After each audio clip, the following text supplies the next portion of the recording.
पाठीमागून कोल्ह्याचा पाय पकडला परंतु तेवढ्यात मोठ्या हिसका देऊन कोल्हा जंगलात लपून बसला. दुसऱ्या शिकाऱ्यासाठी कुत्रा पुढे निघाला. एका माणसाने शेजारच्या उंच ठिकाणावरून एक मोठा दगड कुत्र्याच्या डोक्यावर मारला.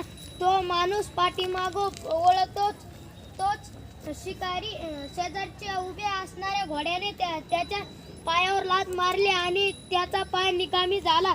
हा घोडा थोडा पुढे जातोय तोच एक सिंहाने त्याची मान पकडली. तेवढ्यात एका शिकाऱ्याने सिंहाला बाण मारला आणि सिंह जखमी झाला. याच वेळी शिकाऱ्याला पायाला गवतातील एक भल्या मोठ्या नागाने दंश केला. त्या नागाचा लगेच मुंगसाने पकडले.